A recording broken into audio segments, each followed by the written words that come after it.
अलैकुम व रहमतुल्लाहि व बरकातुहू। वालेकुम अस्सलाम व रहमतुल्लाहि व बरकातुहू।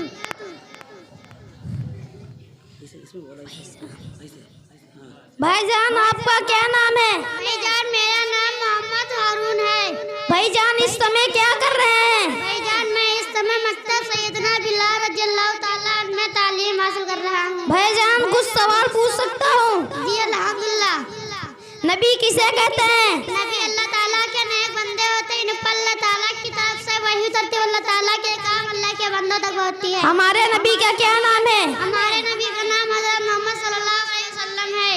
हमारे नबी सल्लल्लाहु अलैहि वसल्लम कब पैदा हुए? हमारे नबी सल्लल्लाहु अलैहि वसल्लम रबीउल अव्वल के महीने में 20 के दिन पैदा हुए। हमारे नबी सल्लल्लाहु अलैहि वसल्लम कहाँ पैदा हुए? हमारे नबी सल्लल्लाहु अलैहि वसल्लम मक्का मुकर्रमा में पैदा हुए। हमारे नबी सल्लल्लाहु अलैहि वसल्लम के वालिद का क्या नाम है? हमारे नबी सल्लल्लाहु अलैहि वसल्लम के वालिद का नाम अब्दुल्लाह है। हमारे नबी सल्लल्लाहु अलैहि वसल्लम के वालिदा का क्या नाम है? हमारे नबी सल्लल्लाहु अलैहि वसल्लम के वालिदा का नाम आमना है। हमारे नबी सल्लल्लाहु अलैहि वसल्लम के दादा का क्या नाम है? हमारे नबी सल्लल्लाहु अलैहि वसल्लम के दादा का नाम अब्दुल मुत्तलिब है। हमारे नबी सल्लल्लाहु अलैहि वसल्लम के चाचा का क्या नाम है जिन्होंने नबी सल्लल्लाहु अलैहि वसल्लम की परवरिश की थी? हमारे नबी सल्लल्लाहु अलैहि वसल्लम का चाचा के 11 में जिन्होंने सल्लल्लाहु अलैहि वसल्लम की परवरिश की अबू तालिब है। सलाम करो। अस्सलामु अलैकुम व रहमतुल्लाहि व बरकातुहू। वरहमतुल्लाहि वबरकातुहू। पानी पीने की सुन्नतें 6 हैं। नंबर 1 दाएं हाथ से पीना। नंबर 2 बैठकर पीना। नंबर 3 देखकर पीना। नंबर 4 बिस्मिल्लाह पढ़कर पीना। नंबर 5 3 सांस में पीना। नंबर 6 पानी पीने के बाद अल्हम्दुलिल्लाह कहना। अस्सलामु अलैकुम वरहमतुल्लाहि वबरकातुहू। छोटे छोटे मासूम बच्चे अभी सीख रहे हैं, इनका सीखने का मैदान है। इसके बाद 2 बच्चियां फरहीन बिनत मोहम्मद रईस दर्जे 2, इनकी तकरीर का मौजू है रोज़ा। और इनके बाद आसिबा बिनत मोहम्मद इसहाक दर्जे 4 मदरसे की अहमियत। ये दोनों बच्चियां यहाँ आ जाए मदरसे से। मस्जिद में कहाँ पे? इनको यहाँ भेज दीजिए। इससे कबल में आपके सामने जुबैर इब्न आबिद अली रिजवान बिन मोहम्मद रज्जन क्या है बिन सवाल जवाब आपके सामने पेश करेंगे। अस्सलामु अलैकुम व रहमतुल्लाहि व बरकातुहू। वालेकुम अस्सलाम व रहमतुल्लाहि व बरकातुहू। भाईजान आपका क्या नाम है? भाईजान मेरा नाम मोहम्मद जुबैर है। भाईजान आप इस समय क्या कर रहे हैं? भाईजान इस समय मकतब सैयदना बिलाल रज़ियल्लाहु ताला अन्हु में तालीम हासिल कर रहा हूँ। भाईजान क्या मैं आपसे कुछ सवाल पूछ सकता हूँ? जी अल्हम्दुलिल्लाह। हमारे नबी सल्लल्लाहु अलैहि वसल्लम के कितने बेटे थे? हमारे नबी सल्लल्लाहु अलैहि वसल्लम के 3 बेटे थे। हजरत अबू लहब रज़ियल्लाहु ताला अन्हु, हजरत कासिम रज़ियल्लाहु ताला अन्हु, हजरत इब्राहिम रज़ियल्लाहु ताला अन्हु। हमारे नबी सल्लल्लाहु अलैहि वसल्लम की कितनी बेटियां थी? हमारे नबी सल्लल्लाहु अलैहि वसल्लम की 4 बेटियां थी। हजरत ज़ैनब रज़ियल्लाहु ताला अन्हु, हजरत रुकैया रज़ियल्लाहु ताला अन्हु, हजरत उम्म कुलसूम रज़ियल्लाहु ताला अन्हु, हजरत फातिमा रज़ियल्लाहु ताला अन्हु। हमारे नबी सल्लल्लाहु अलैहि वसल्लम की उम्र मुबारक कितनी थी? हमारे नबी सल्लल्लाहु अलैहि वसल्लम की उम्र मुबारक 63 साल थी। हमारे नबी सल्लल्लाहु अलैहि वसल्लम को नबूवत कब मिली? हमारे नबी सल्लल्लाहु अलैहि वसल्लम को नबूवत 40 साल की उम्र में मिली। अस्सलामु अलैकुम व रहमतुल्लाहि व बरकातुहू। वालेकुम अस्सलाम व रहमतुल्लाहि व बरकातुहू। इनके बाद फरहीन बिनत मोहम्मद रईस दर्जे 2, ये मदरसे इस्लाहुल मुस्लिमीन बहरौली की बच्ची है। आपके सामने तकरीर पेश करे। इसका तकरीर का मौजू रोज़ा। अल्हम्दुलिल्लाह अल्हम्दुलिल्लाहिल्लज़ी अंज़लल कुरआन फ़ी शहरि रमज़ान वस्सलातु वस्सलामु अला मुहम्मदिन खैरिल अनाम व अला आलिहि व अस्हाबिहिल किराम इला यौमिल क़ियामह। अम्मा बअद क़ाल अल्लाहु तआला फ़िल क़ुरआनिल मजीद अऊज़ु बिल्लाहि मिनश शैतानिर रजीम बिस्मिल्लाहिर रहमानिर रहीम या अय्युहल्लज़ीना आमनू कुतिबा अलैकुम सियामु कमा कुतिबा अलल लज़ीना मिन क़ब्लिकुम लअल्लकुम तत्तक़ून। जनाब सदर और मोहतरम दोस्तों, अभी मैंने आखिरी किताब बासौफ की एक आयत तिलावत कर दी है जिसका तर्जुमा ये है, ऐ ईमान वालों तुम पर रोजे फर्ज किए गए हैं जैसा कि तुमसे पहले उम्मतों पर फर्ज किए गए थे ताकि तुम मुत्तकी बन जाओ। इस्लाम की बुनियादी तालीमात में ईमान, नमाज और ज़कात के बाद रोज़ा का दर्जा है। रमज़ान के पूरे माह के रोज़े मुसलमानों पर फर्ज किए गए हैं। जो शख्स बिला उज़्र शरई रमज़ान का एक रोज़ा भी छोड़ दे तो वो बहुत बड़ा गुनहगार है। फरमाया हमारे आका और हमारे जनाब मोहम्मद रसूल सल्लल्लाहु अलैहि वसल्लम ने कि कोई एक रोज़ा भी छोड़ दे, अगर वो उसके बदले में सारी उम्र भी रोज़ा रखे तो भी उसका हक अदा न हो सकेगा। रोज़ा एक ऐसी इबादत है जो इस्लामी में फर्ज नहीं हुआ है, बल्कि दुनिया में कितने मज़हब हुए हैं या हैं, सब में किसी न किसी शक्ल में रोज़ा का वजूद है। हिंदू हो या ईसाई, बुद्ध हो या मूसाई, सभी रोज़ा रखते हैं। तौरात व इंजील के सफ़हात गवाह हैं। तारीख के औराक भी बताते हैं कि रोज़ा एक ऐसी इबादत है जो हर दौर में अदा की गई है। रोज़ा क्या है? एक ऐसा अमल है जो हमें फरिश्तों की सब मिला खड़ा करता है। फरिश्ते न खाते हैं न पीते हैं, उनकी पूरी जिंदगी इलाही अहकाम की तामील में गुजरती है। वाक़िया ये है, रमज़ान का महीना तरबियत का महीना है। आपका जी चाहे कि आप शीर से लुत्फ़अंदोज़ हो, मगर नहीं पीते आपके रूबरू लजीज खाने हैं, पर आप उनकी तरफ आँख उठाकर भी नहीं देखते। आपका नफ्स चाहता है पर आप उसको लगाम दे देते हैं। यह हरकत 1-2 दिन नहीं बल्कि एक पूरे माह की जाती है। आप खुद तसव्वुर फरमा लीजिए कि नफ्स का कंट्रोल करने का ये कितना बेहतरीन तरीका है। रोज़ा में सिखाता है हमें वही करना चाहिए जो सबसे बड़े सरकार की मर्जी है। हमें उसी तरह रहना चाहिए जैसे कि मालिक कायनात चाहता है। हमारी हर हरकत उसी के हुक्म से होनी चाहिए। वो कहे कि चलो तो चल पड़े, कहे कि रुक जाओ तो रुक जाएं, कहे कि खा लो तो खा लें, पियो तो पी लें। अगर कहे कि ना खाओ और ना पियो तो फिर उसके हुक्म के सामने सर झुकाना लाजमी है। एक माँ के इस मुसलसल अमल पर अगर आपने नफ्स को कंट्रोल कर लिया तो समझ ले कि आपका रोज़ा हो गया। आखिर में दुआ है कि अल्लाह ताला हम सब लोगों को सही ढंग से रोज़ा रखने की तौफीक दे। कल्ब में सोच नहीं, रूह में एहसास नहीं, कल्ब में सोच नहीं, रूह में एहसास नहीं, कुछ भी पैगाम मोहम्मद का आपके पास नहीं। वह आखिर अब इनके बाद 2 बच्चे नई बस्ती के, मोहम्मद सुहेल, मोहम्मद अहमद, जुनैद बिन आबिद अली, दिल में इश्क़ नबी की वो ऐसी लगन, ये नात पेश करेंगे। बहुत जल्दी आ जाएं। वालेकुम रहमतुल्लाहि व बरकातुहू।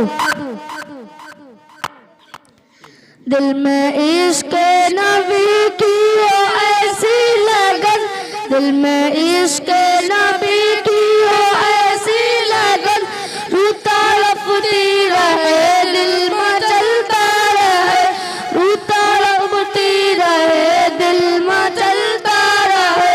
जिंदगी का मज़ा है कि हर सांस से, जिंदगी का मज़ा है कि हर सांस से, या मोहम्मद मोहम्मद निकलता रहे, या मोहम्मद मोहम्मद निकलता रहे, या मोहम्मद मोहम्मद मैं कहता रहा, या मोहम्मद मोहम्मद मैं कहता रहा। नूर की मोतियों की लाली बन गई, आयतों से मिलाता रहा, आयतों से मिलाता रहा, आयतें फिर जो देखा तो नाते नबी बन गई। दिल में इश्क़ नबी की वो ऐसी लगन, रूह तड़पती रहे दिल में चलता रहे। अस्सलामु अलैकुम वरहमतुल्लाहि वबरकातुहू। अब इनके बाद आसिबा बिन्त मोहम्मद इसहाक दर्जे 4, ये आपके सामने मदरसे की अहमियत के ऊपर बयान करेंगी, तकरीर कर पेश करेंगी। आसिबा बिन्त मोहम्मद इसहाक दर्जे 4। अस्सलामु अलैकुम वरहमतुल्लाहि वबरकातुहू। अल्हम्दुलिल्लाह अल्हम्दुलिल्लाहि रब्बिल आलमीन वल आक़िबतु लिल मुत्तक़ीन वस्सलातु वस्सलामु अला सय्यिदिल मुरसलीन मुहम्मदिन व आलिहि व अस्हाबिहि अजमईन। अम्मा बाद, जनाब सदर और हाज़रीन कराम और हम मकतब साथियों, आज की इस पुररौनक और पुरबहार महफिल में मेरी मदरसे की अहमियत के उन्वान पर कुछ मुफीद और कार आमद बातें अर्ज करना चाहती हूँ। उम्मीद की मेरी बातें गौर से सुनी जाएंगी। हर इल्म अदब की इस अदना तालिब इल्म से अगर कुछ फरोगुज़ाश्त हो जाए तो आप हजरात से यही तवक्को है कि उसे नज़रअंदाज फरमा कर मेरे साथ करम और मेहरबानी का मुआमला करें। हजरात, मदरसे की अहमियत के उन्वान पर कुछ अर्ज करने से पहले सवाल ये उठता है कि मदरसा क्या है। तो इस सवाल के जवाब में अर्ज है, मदरसा उस मकाम का नाम है जहाँ से दीनी उलूम व फ़नून के माहिरीन और अहले कमाल पैदा होते हैं। मदरसा का ऐसा पावर हाउस है जहाँ से इस्लामी तालीमात की बरक़ी लहरें आलम में फैलती और कायनात आलम के इंसानों को अपनी नूरानियत से नवाजती और सरफराज करती हैं। मदरसा एक ऐसी तरबियत गाह है जहाँ हमारे तलबा उलूम व फ़नून के हासिल करने वालों की मुकम्मल तरबियत होती है। मदरसा का ऐसा किला है जिसमें हर तरफ क़ाल अल्लाह व क़ाल रसूल की सदाएं बुलंद होती रहती हैं, हर तरफ उसी का तराना गूंजता रहता है। मदरसा एक ऐसी छावनी है जहाँ इस्लाम के पासबान व मुहाफिज और फ़ौजी व सिपाही तैयार होते हैं। मदरसा एक ऐसे दरसगाह का नाम है जहाँ से अखलाक और तक़वा और तहारत के सूदे जारी होते हैं और वो जारी सूदे तमाम आलम इंसानियत को सैराब करते हैं। मदरसा उस ख़ास मकाम का नाम है जहाँ से इंसानियत के गमखार और नेक लोग तैयार होकर निकलते हैं और वो नेक लोग सारी दुनिया को सलाह व फलाह, तक़वा और तहारत, कामयाबी और कामरानी पर मबनी तालीमात और हिदायत की दावत देते हैं। मदरसा उस मरकज़ का नाम है जहाँ से डूबती हुई कश्ती इंसानियत के नाखुदारे से मुअल्लिम और हादी निकलते हैं जो अपनी भरपूर सलाहियतों के ज़रिए सारे आलम को फैज़ पहुँचाने में हमातन मसरूफ़ और हमा वक्त मशगूल रहते हैं। हजरात, दुनिया की तारीख शाहिद है मदरसों की 4 दीवारों से निकले हुए इफराद दुनिया वालों के दिलों को जीत कर उनको उखुवत व भाईचारगी, रुश्द व हिदायत और कामयाबी और कामरानी का अर्ज़ पैगाम दिया। हजरात, मदरसों की एक मुकम्मल तारीख है। साल से मदरसों के क़याम और उसकी खिदमत का एक तवील सिलसिला जारी है जिससे इंसान सरफ नज़र नहीं कर सकता। दुनिया के तमाम मुल्कों में मदरसों का एक लंबा चौड़ा जाल बिछा हुआ है जहाँ क़ाल अल्लाह व क़ाल रसूल की सदाएं बुलंद होती रहती हैं और जहाँ हमा वक्त इस्लामी तालीमात का गलगला बुलंद होता रहता है। इस्लाम की नशर व इशाअत और उसकी बका में मदरसों का रोल निहायत ही अहम है। हिंदुस्तानी को ले लीजिए तो दरसगाह वलील्लाही, दारुल उलूम देवबंद, मदरसा मज़ाहिरुल उलूम सहारनपुर, दारुल उलूम नदवतुल उलमा और इन जैसी दीगर दरसगाहों ने उलूम व फ़नून की नशर व इशाअत और इस्लाम के फैलाने और उसकी बका में कितना अहम रोल अदा किया है। इसका अंदाज़ा तो वही हजरात कर सकते हैं जो इन दरसगाहों की तारीख और इनके कारनामों और कारगुजारियों से वाकिफ़ हैं। वरना हमारे मुआशरे में तो अक्सरियत उन्हीं की होती है जिन्होंने इन दरसगाहों का नाम भी ना सुना होगा, उनके कारनामों और कारगुजारियों की तफसीलात तो अलहदा की बात है। आज डंके की चोट पर यह बात कही जा सकती है कि आज भी दुनिया के सारे मदरसे और मकातिब इस्लामिया के ज़रिए खिदमत अंजाम देने की राह पर गामज़न है। हजरात, आप सारी दुनिया को छोड़ दें, आप हिंदुस्तान की किसी सूबे में चले जाएं तो कोई शहर, देहात और कस्बा ऐसा नहीं मिलेगा जहाँ कोई मदरसा मौजूद ना हो या कोई मकतब दिखाई न दे। और इन तमाम मदरसों और मकातिब दीन इस्लाम की नशर व इशाअत और उसकी अहया का काम इंतहाई एहतमाम से होता है।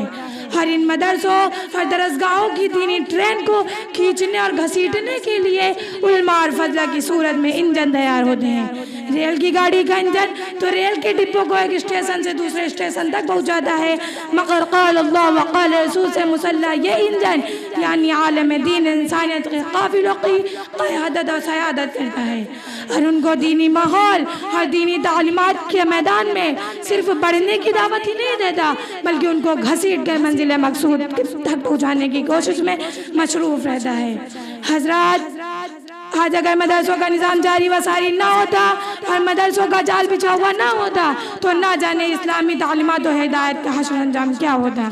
लिहाजा आज हमारे लिए ज़रूरी है जहाँ मदरसे कायम है उनकी देख रेख करें और उनको आगे बढ़ाने की कोशिश करें, और जहाँ मदरसे नहीं हैं वहाँ मदारिस कायम करें, मकातिब दीनिया का निज़ाम जारी वसारी करें, और ताकि इन दीनी मदरसों और मकातिब इस्लामिया के ज़रिए इस्लाम को मज़ीद फ़रोग़ हासिल हो और हमारी आने वाली नस्लें मज़ीद दीन से आशना कर सकें। अगर ऐसा ना हुआ और हमने ऐसा ना किया तो ना जाने इस्लाम और इस्लामी तालीमात का हश्र अंजाम क्या होगा, जिसके हम सब जवाबदेह होंगे।